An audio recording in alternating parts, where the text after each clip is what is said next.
নমস্কার, আপনারা দেখছেন আক্রিটিক্স টেক চ্যানেল। করোনা ভাইরাসের জুজু দেখিয়ে জারি করা হলো লকডাউন। তার জেরে 200-রও বেশি দেশের 400 কোটিরও বেশি মানুষ আটকা পড়লেন ঘরে। মানুষকে গৃহবন্দী করার কাজ শুরু হতেই কিছুদিনের মধ্যেই আমাদের সামনে উঠে এলো একটা নতুন তথ্য। আমরা জানতে পারলাম, with humans in lockdown, animals seem to be reclaiming what is rightfully theirs as well. পশু পাখির দল শহরের লোকালয়ে ঘোরাঘুরি করে তাদের নিজেদের অধিকার ফিরে পেয়েছে, এই কথাটা আমাদের বিশ্বাস করানোর জন্য সোশ্যাল মিডিয়ায় ভাইরাল হলো কত ছবি, কত ভিডিও। যদিও প্রচারের আলোর ঝলকানিতে চাপা পড়ে গেল একটা অত্যন্ত গুরুত্বপূর্ণ প্রশ্ন।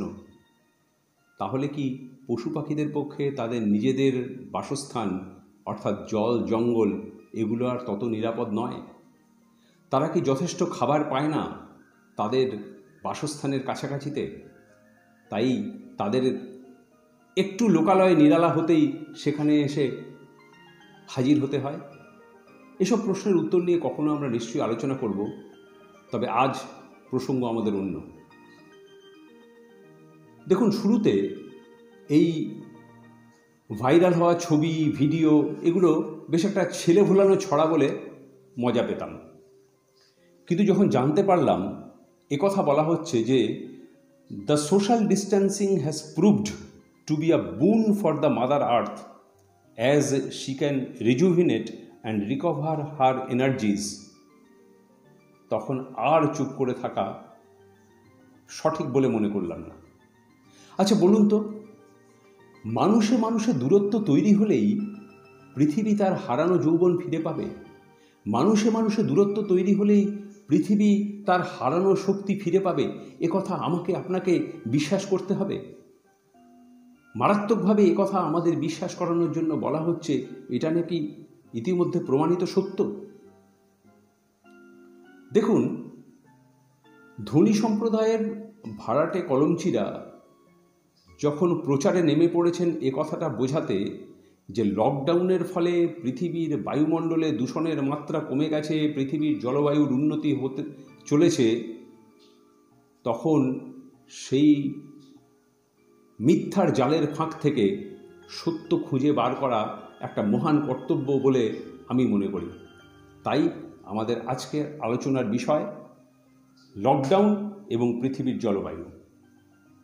আলোচনা শুরুতেই অত্যন্ত গুরুত্বপূর্ণ একটা আর্টিকেলের দিকে আপনাদের দৃষ্টি আকর্ষণ করব, যে আর্টিকেল প্রকাশ করেছেন ওয়ার্ল্ড ইকোনমিক ফোরাম এবছরের 20 এপ্রিল, যার শিরোনাম how are corona virus lockdowns changing the environment. এই আর্টিকেল লিখতে গিয়ে ওয়ার্ল্ড ইকোনমিক ফোরাম লিখছে, দ্য COVID-19 pandemic has caused industrial activity to shut down and cancelled flights and other journeys, slashing greenhouse gas emission and air pollution around the world. এখানে স্ল্যাশিং greenhouse gas এ কথাটা আমরা একটু highlight করে রেখেছি। কেন, সে প্রসঙ্গে আসছি। আপনারা জানেন যে এই গ্রিনহাউস গ্যাস হলো পৃথিবীর বায়ুমণ্ডলের পক্ষে সবচেয়ে ক্ষতিকারক। এ প্রসঙ্গে একটু বলি যে 2019 সালের 13 মে ন্যাশনাল জিওগ্রাফিক গ্রিনহাউস গ্যাস সম্পর্কে একটা অনেক বিস্তারিত আর্টিকেল লিখেছিল। তার লিঙ্ক আমি এখানে ডেসক্রিপশন বক্সে দিয়ে দিলাম, আপনারা ইচ্ছে করলে রেফার করতে পারেন। ওয়ার্ল্ড ইকোনমিক ফোরামের ওই আর্টিকেলে লেখা হচ্ছে যে ইউরোপিয়ান স্পেস এজেন্সির তথ্য অনুযায়ী এশিয়া এবং ইউরোপের শহর এবং শিল্পাঞ্চলগুলোতে এবছরের জানুয়ারি এবং ফেব্রুয়ারি মাসে নাইট্রোজেন ডাইঅক্সাইডের পরিমাণ 40% কমে গেছে। কারণ many factories and businesses closed, combined with fewer cars on road and fewer planes in the sky. এখানে একটু লেভেলস অফ নাইট্রোজেন ডাইঅক্সাইড এই কথাটাকে আপনাদের একটু নজরে রাখতে অনুরোধ করছি। যাই হোক, ওয়ার্ল্ড ইকোনমিক ফোরাম তাদের আর্টিকেল আরও লিখল যে 23শে মার্চ ইউনাইটেড কিংডমে লকডাউন ঘোষণা করার 2 সপ্তাহ বাদে কিছু কিছু শহরে নাইট্রোজেন ডাইঅক্সাইড দূষণের মাত্রা গত বছর এই সময়ের তুলনায় 60% কমে গেছে। আবার মার্কিন মহাকাশ সংস্থা নাসার তথ্য অনুযায়ী নিউ ইয়র্ক সহ উত্তর পূর্ব আমেরিকার মেট্রোপলিটন শহরগুলোতে গত 4 বছরের গড় হিসেবের তুলনায় এবছর নাইট্রোজেন ডাইঅক্সাইডের পরিমাণ কমেছে 30%। এখানেও সেই ঘুরে ফিরে নাইট্রোজেন ডাইঅক্সাইড কথাটাই আসছে। আমি বলতে বাধ্য হচ্ছি যে এই ধরনের কথাবার্তায় পৃথিবীর জলবায়ুর বিপদ বা পৃথিবীর বায়ু দূষণের বিপদ এর মূল সমস্যা থেকে মানুষের দৃষ্টিকে সরিয়ে নিয়ে যাবার এক অতি সূক্ষ্ম চক্রান্ত। কেন বললাম সে কথা? আসুন আগে আপনারা এই চার্ট দেখুন। গ্লোবাল গ্রিনহাউস গ্যাস এমিশন এর হিসেব যদি ধরা যায় তাহলে দেখা যাবে যে পৃথিবীতে বায়ু দূষণের জন্য 76% দায়ী হচ্ছে কার্বন ডাইঅক্সাইড, আর তার ঠিক পরেই রয়েছে মিথেন গ্যাস, দায়ী 16%। তার মানে এই মিথেন গ্যাস এবং কার্বন ডাইঅক্সাইড সম্মিলিতভাবে পৃথিবীর বায়ু দূষণের জন্য 90% দায়ী। কাজে এই দুটোকে বাদ দিয়ে শুধুমাত্র যদি নাইট্রোজেন ডাইঅক্সাইডের কথাই বলা যায় তাহলে বলতে হবে যে পৃথিবীর বায়ু দূষণের 90% সমস্যা থেকেই দৃষ্টি সরিয়ে নেওয়া হয়েছে বা 90% সমস্যাকেই খাটো করে দেখার চেষ্টা করা হয়েছে। ওয়ার্ল্ড ইকোনমিক ফোরাম তার শ্রেণী স্বার্থে তো এটা করতেই পারে, কিন্তু আমি আপনি তাই বলে সেটাকে বিশ্বাস করে বসে থাকব? এবার আসুন আরেকটা প্রসঙ্গে, যেমন ধরুন এই যে গাড়ির কথা বলা হচ্ছে, গাড়ি না চললে দূষণ হয় না ইত্যাদি। দেখুন আরেকটা chart, annual greenhouse gas emission by sector. এখানে দেখা যাচ্ছে যে ট্রান্সপোর্টেশন ফুয়েলস গ্রিনহাউস গ্যাসের জন্য দায়ী মাত্র 14%, অথচ ইন্ডাস্ট্রিয়াল প্রসেস, পাওয়ার স্টেশনস এবং fossil fuel retrieval processing and distribution এই পুরোটা সম্মিলিতভাবে বছরে প্রায় 47% গ্রিনহাউস গ্যাস নিঃসরণ করে। সুতরাং আমরা বলতেই পারি যে transportation is a big piece of the emissions puzzle, but it's only one piece. তাহলে এবার আসা যাক পৃথিবীর জলবায়ুর মূল শত্রু কার্বন নিঃসরণ প্রসঙ্গে।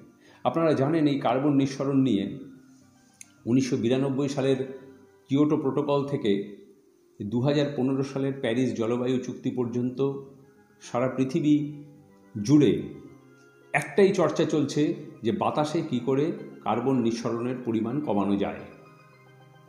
আমরা তো শুনতে পাচ্ছি যে এবছরই নাকি আমেরিকার রাষ্ট্রপতি তার দেশকে প্যারিস জলবায়ু চুক্তি থেকে বার করে নিয়ে আসবেন বলে ঠিক করেছেন। যদি সেটাই হয় তাহলে আমরা সেই নিয়ে পরে নিশ্চয়ই আলোচনা করব, তার ক্ষতিকারক দিক ইত্যাদি নিয়ে। যাই হোক, এই কার্বন এমিশন এই সম্পর্কে আলোচনা করতে আমরা চোখ রাখব অত্যন্ত গুরুত্বপূর্ণ একটা নিবন্ধের দিকে। কদিন আগে 27শে এপ্রিল গ্রিস্ট ম্যাগাজিন এই আর্টিকেল প্রকাশ করে। দেখুন আর্টিকেলের শিরোনাম খুব interesting, the world is in a lockdown, so where are all the carbon emissions coming from?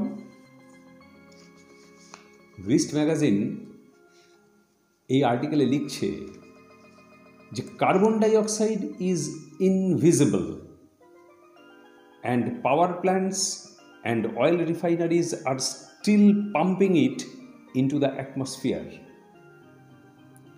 Meanwhile, natural gas companies and livestock farming keep releasing methane.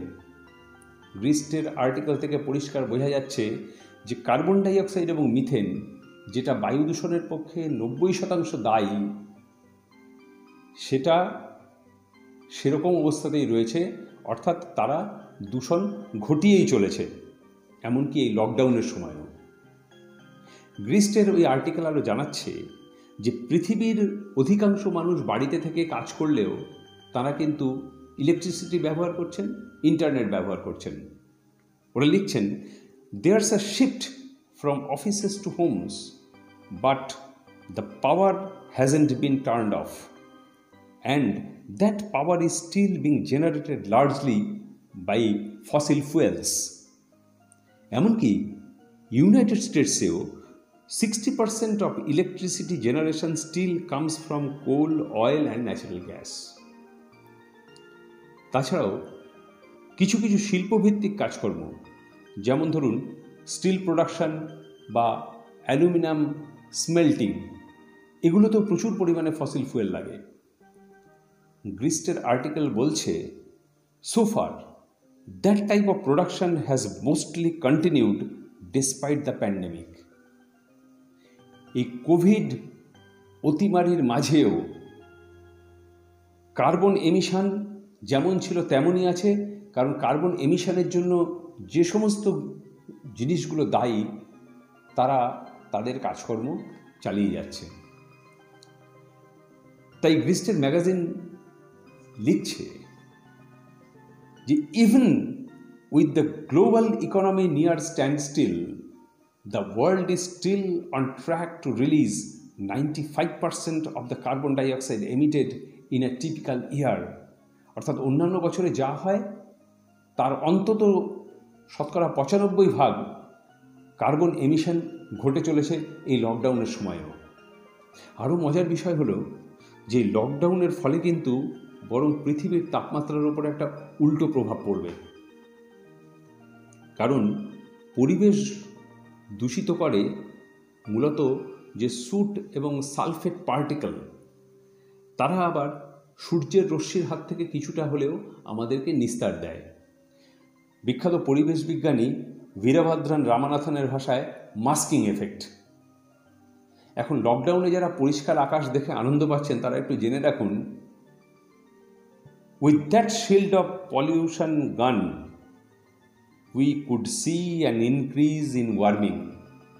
এ কথা লিখছেন বিখ্যাত পরিবেশ বিজ্ঞানী বীরভদ্রন রামানাথন। সে কারণেই 2020 সাল এ পর্যন্ত পৃথিবীতে রেকর্ড করা বছরগুলোর মধ্যে উষ্ণতম বছর হতে চলেছে। এমনকি 2016 সালের টেম্পারেচারের রেকর্ডকেও ব্রেক করতে চলেছে 2020 সাল। তাই গ্রিস্ট ম্যাগাজিনের আর্টিকেল লিখছে, in a sad irony, the decrease in air pollution may make it even hotter. সবার শেষে একটু চোখ রাখবো লকডাউনের ফলে ভারতের জলবায়ুর কি প্রভাব পড়তে চলেছে। আইআইটি বম্বের অ্যাসোসিয়েট প্রফেসর শ্রীধর বালাসুব্রমণিয়ান উনি লিখছেন, an emission reduced due to lockdown, what's in store for weather patterns across India? সারা ভারতবর্ষ জুড়ে ওয়েদার প্যাটার্নের জন্য ভান্ডারে কি জমা করে রাখা আছে, দেখি কি লিখছেন প্রফেসর বালাসুব্রমণিয়ান। উনি লিখছেন, the lockdown is likely to have an inverse effect on the cooling and hence will lead to an increased temperature. আরও কি ঘটতে চলেছে? তাপমাত্রা বাড়ার পাশাপাশি lingering clouds, more thunderstorms possible. অনেক জটিল বৈজ্ঞানিক তত্ত্ব ইত্যাদি ঘেঁটে প্রফেসর বালাসুব্রমণিয়ান শেষমেশ জানাচ্ছেন, all things considered, likely India may collectively witness some intense thunderstorm activity this summer. Moreover, heat wave events also remain a strong possibility. এবার গরমে বজ্রপাতের সম্ভাবনা বাড়বে এবং ভারতবর্ষের উপর দিয়ে প্রবল পরিমাণে তাপপ্রবাহ বয়ে যাবে তার সম্ভাবনা তৈরি হয়েছে এই লকডাউনের জেরে। ভারতবর্ষে তাপপ্রবাহের মাত্রা কতখানি বাড়বে বা বজ্রপাতের পরিমাণই বা কতটা বাড়ল সে সম্পর্কে আমরা অবশ্যই চোখ রাখব। তবে পরের ভিডিওতে ফিরব আমরা অন্য আরেকটা ইন্টারেস্টিং টপিক নিয়ে। আপনারা সঙ্গে থাকুন। আর আজকের এই ভিডিও যদি আপনাদের ভালো লেগে থাকে আপনারা কমেন্ট করে জানান, লাইক করুন আর প্রচুর পরিমাণে শেয়ার করুন যাতে সকলেই দেখতে পারেন। আরেকটা রিকোয়েস্ট, আপনারা ক্রিটিক্স টেক চ্যানেলকে সাবস্ক্রাইব করুন এবং বেল আইকন টিপুন যাতে আপনারা সরাসরি নোটিফিকেশন পান। আজ এখানেই শেষ করছি। ধন্যবাদ।